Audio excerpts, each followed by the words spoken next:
अपने YouTube channel शहर के गौरव के अंतर्गत आपकी मुलाकात संजय सिंह जी से करा रहे हैं, जो क्षेत्रीय कार्यालय उप निबंधक फार्म सोसाइटी तथा चिट्स आरा में डिप्टी रजिस्ट्रार हैं।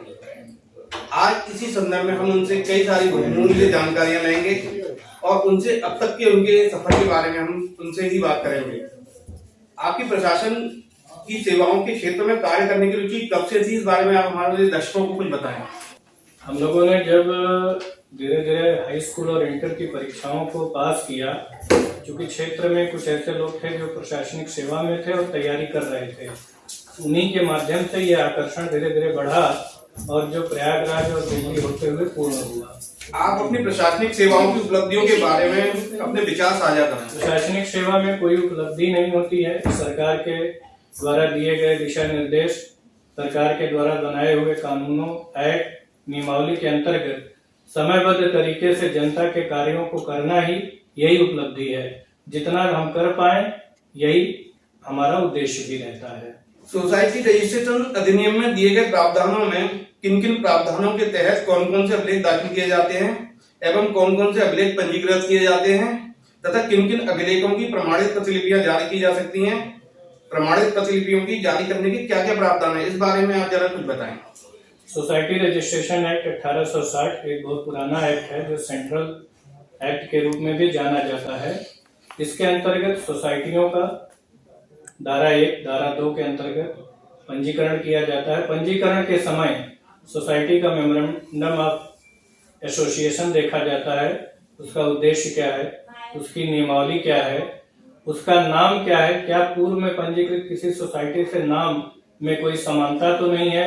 इसके अलावा गांधी, भारतीय रिजर्व बैंक, लैंड मॉर्गेज या राज्य या केंद्र सरकार द्वारा संचालित किसी योजना या निकायों के द्वारा संचालित योजनाओं से उसके नाम में, उसके कार्यों में कोई सिमिलरिटी तो नहीं है, जिससे कि सरकारी होने का भ्रम हो। उक्त सभी परिस्थितियों को देख करके सोसाइटी का पंजीकरण, जिसमें कि मिनिमम 7 सदस्य हो, उनके आधार कार्ड, उनकी फोटो, उनका एड्रेस, उनका पिता या पति का नाम के साथ पंजीकरण किया जाता है। यह सोसाइटी 5 वर्ष के लिए पंजीकृत होती है।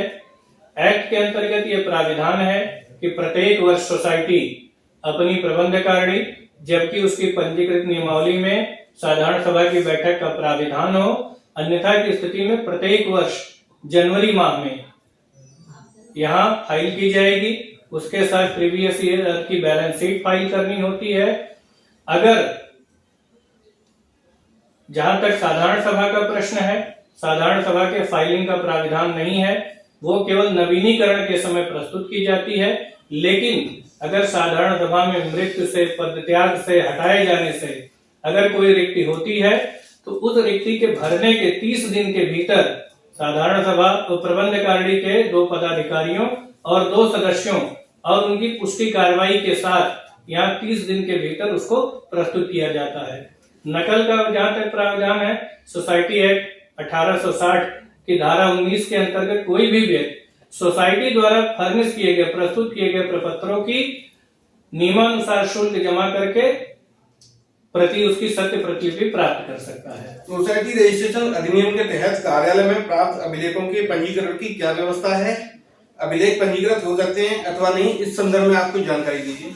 सोसाइटी रजिस्ट्रेशन एक्ट 1860 के अंतर्गत जब पहली बार सोसाइटी पंजीकृत होती है, तो उस समय उसको पंजीकरण के प्रमाण के रूप में एक प्रमाण पत्र प्राप्त होता है। उसका मेमोरेंडम ऑफ एसोसिएशन के अंतर्गत उद्देश्य और उसकी नियमावली को पंजीकृत करके अभिलेखागार में सुरक्षित रखा जाता है, जिसका कि धारा 19 के अंतर्गत वो सत्य प्रतिलिपि प्राप्त करके एक प्रति अपने पास रखता है। इसी के साथ सोसाइटी कार्यालय की जो सबसे बड़ी समस्या है कि अपने वो उद्देशिका नियमावली में तो लिखते हैं कि एक्ट के अंतर्गत हम कार्रवाई रजिस्टर, सदस्यता register, agenda register, cash book, bank passbook आदि रखेंगे, लेकिन किसी भी परिस्थिति में मांगे जाने पर महत्तम सोसाइटियों द्वारा यह अवगत कराया जाता है कि या तो कहीं कहीं वो नष्ट हो गए या चोरी हो गए। तो कहा जाता है कि लब्बो लुआब यही है कि मूल अभिलेख सोसाइटियों के पास बहुतायत नहीं पाए जा रहे हैं। इसी के कारण विभिन्न प्रकार के सदस्यता को लेकर के, चुनाव को लेकर के विवाद भी उत्पन्न होते रहते हैं। सोसाइटी के नवीनीकरण की क्या प्रावधान है?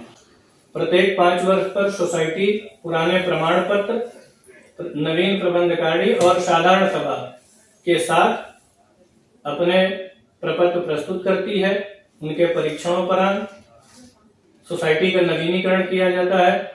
लेकिन ज्यादातर दुर्भाग्य है कि देखा जाता है कि धारा 4 के अंतर्गत प्रबंधकारिणी और धारा 4(1) के अंतर्गत बैलेंस शीट विगत 4 वर्षों से महत्तम सोसाइटियों में प्रस्तुत नहीं होता है और इसी के कारण इस जो है कमी का लाभ तमाम ऐसे जो है गलत लोग, जिनकी इच्छा गलत होती है, उसका फायदा उठा करके अपनी सोसाइटी के प्रपत्र डाल देते हैं या उसमें कोई परिवर्तन कर देते हैं। क्योंकि उस समय जो सोसाइटी में सचिव या अध्यक्ष होता है उसके मन में होता है कि हम 5 साल बाद आएंगे, वो धारा 4 और 4(1) की कार्रवाई से या तो अनजान रहता है या जानबूझकर प्रपत्र नहीं प्रस्तुत करता है।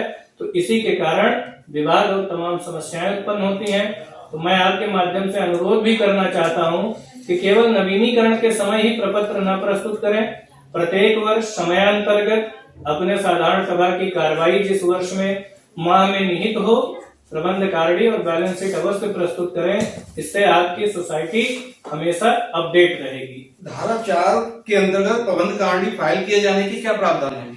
धारा 4 के अंतर्गत प्राविधान है कि प्रत्येक सोसाइटी उसके साधारण सभा में जिस माह में उसके बैठक का प्राविधान है, अन्यथा की स्थिति में प्रत्येक वर्ष के जनवरी माह में बैठक साधारण सभा की बुलाए और अपनी प्रबंधकारिणी पर मुहर लगा करके, निर्वाचन या मुहर लगा करके यहाँ प्रस्तुत करे और उसके साथ प्रीवियस ईयर का बैलेंस शीट करे।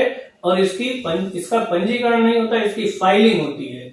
सोसाइटी का काम है वो फाइल कर दे, रजिस्ट्रार कार्यालय का काम है तो उसको नोटिंग शीट पे फाइल करके पत्रावली पर सुरक्षित रख दे। धारा 4(b) के अंतर्गत किस प्रकार का प्रावधान किया जाता है? जब कभी साधारण सभा में सदस्यता को लेकर के कोई विवाद होता है तो 2013 में 4(b) का यह प्राविधान जोड़ करके सरकार ने यह प्राविधानिक किया कि साधारण सभा में कभी शुद्धता का परीक्षण करना होगा तो कार्रवाई रजिस्टर, सदस्यता register, agenda register, cash book, bank passbook और पन्ना रसीद, जो मैंने पूर्व में भी बताया था कि अपनी उद्देशिका नियमावली में वर्णन तो करते हैं, लोग बनाते नहीं हैं।